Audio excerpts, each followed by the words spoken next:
नमस्कार।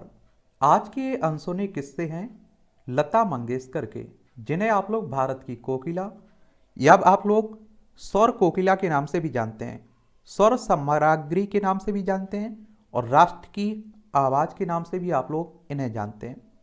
इनका जन्म 28 सितंबर 1929 में मध्य प्रदेश इंदौर में हुआ था और आप देखेंगे इनकी डेथ 6 फरवरी 2022 को मुंबई महाराष्ट्र में हुई थी। और आप देखेंगे इन्हें बहुत सारे पुरस्कार भी मिले हुए हैं। अगर हम लोग इनके पुरस्कारों की गिनती करें ना, तो पद्म भूषण 1969 में मिला था, दादा साहब फाल्के पुरस्कार 1989 में, महाराष्ट्र भूषण 1997 में, पद्म विभूषण 1999 में, भारत रत्न ये 2001 में, national order of the legion of honour के लिए इन्हें 2006 में मिला था। ये आप देखिए राज्यसभा की सदस्य भी रही हैं 1999 से सन 2005 तक। ये भी आप लोग याद रखिएगा। ये आप देखिए इनके बचपन की फोटो आप लोग देख रहे हैं। ये आप देखिए कुछ फोटो हैं, इसमें आप लोगों को लता मंगेशकर ये दिखाई दे रही होंगी। तो चलिए इनसे जुड़े हुए कुछ महत्वपूर्ण किस्से हैं, इन्हें हम लोग एक एक करके देख लेते हैं। पिता की डेथ के बाद, यानी कि इनके पिता के निधन के बाद उठाई परिवार की जिम्मेदारी। लता मंगेशकर का जीवन संघर्षों से भरा हुआ था। उनका बचपन अभाव में गुजरा और उनके सर से मात्र 13 साल की उम्र में पिता का साया उठ गया था। ये वो समय था जब लता के ऊपर परिवार की जिम्मेदारी आ गई थी, जिसके बाद उन्होंने अपनी विधवा मां के साथ तीन बहनें और भाइयों के लिए काम की शुरुआत की और उन्होंने गायकी को ही अपने जीवन यापन का जरिया बनाया। तो मुझे लगता है कि आप लोग जिस भी फील्ड में हैं, जिसमें आपकी दिलचस्पी है, उसमें भी बहुत अच्छे से करियर बनाया जा सकता है। पहला गाना इनका मराठी फिल्म के लिए गाया था। लता ने मात्र 5 साल की उम्र से गायकी शुरू कर दी थी, लेकिन घर पर कम उम्र में ही जिम्मेदारियों का बोझ पड़ने पर उन्होंने इसे प्रोफेशन बना लिया। उन्होंने गायकी की शुरुआत मराठी फिल्म में गाना गाकर किया था और उनका पहला गाना मराठी फिल्म किती हासाल का नाचू या गड़े था। इस गाने को संगीत दिया था सदाशिव राव ने और उनका पहला गाना ही फिल्म में नहीं चुना गया, लेकिन इसके बाद भी उन्होंने मराठी फिल्मों में गाना जारी रखा। पहली हिंदी गाने की दिलचस्प किस्सा इनका, ये आप देखिए लता मंगेशकर ने अपने शुरुआत के दिनों में अभिनय भी किया था। उन्होंने अपने पिता की मित्र मास्टर विनायक की फिल्म पहली मंगला गौर में अभिनय किया था। इसके बाद ही लता को पहली हिंदी गाना गाने का मौका मिला। इस गाने का नाम था माता एक सपूत की। इसके बाद भी लता का संघर्ष जारी रहा और उन्होंने काम की तलाश जारी रखी और जब तक उन्हें ढंग का काम नहीं मिल गया, तब तक उन्होंने संघर्ष जारी रखा। आर्थिक स्थिति थी बदहाल। लता की प्रतिभा को सबसे पहले जाना था उस वक्त के प्रसिद्ध संगीतकार मास्टर गुलाम हैदर ने। उन्होंने लता की आवाज़ सुनी थी और उन्हें इंडस्ट्री में लोगों तक पहुंचाने की कोशिश भी की थी और उस वक्त लता बहुत कमजोर थी।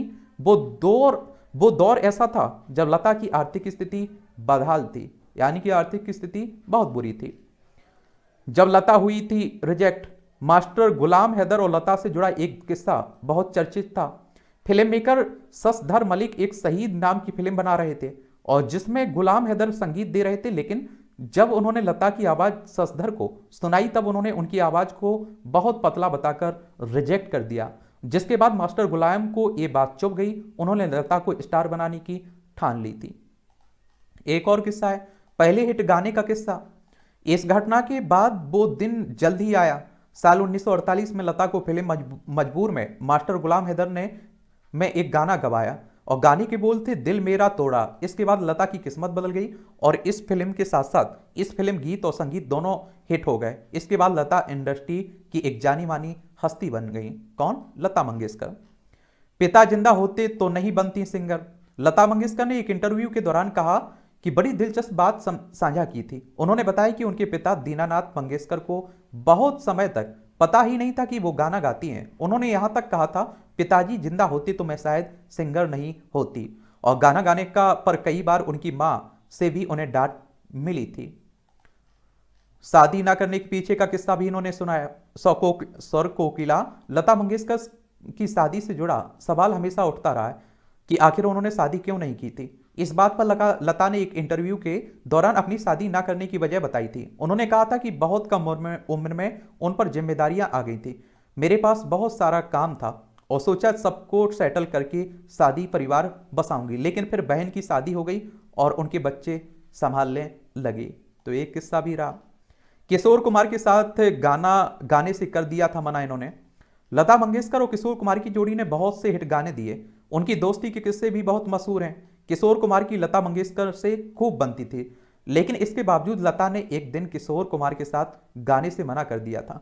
और इसके पीछे की कहानी ये थी कि किशोर जब भी आते थे तो लता को खूब जोक्स सुनाते थे, जिसे सुनकर वो लता लगातार हंसती थी और उनकी आवाज़ गड़बड़ हो जाती थी। इसी वजह से उन्होंने किशोर कुमार के साथ गाने से मना कर दिया था।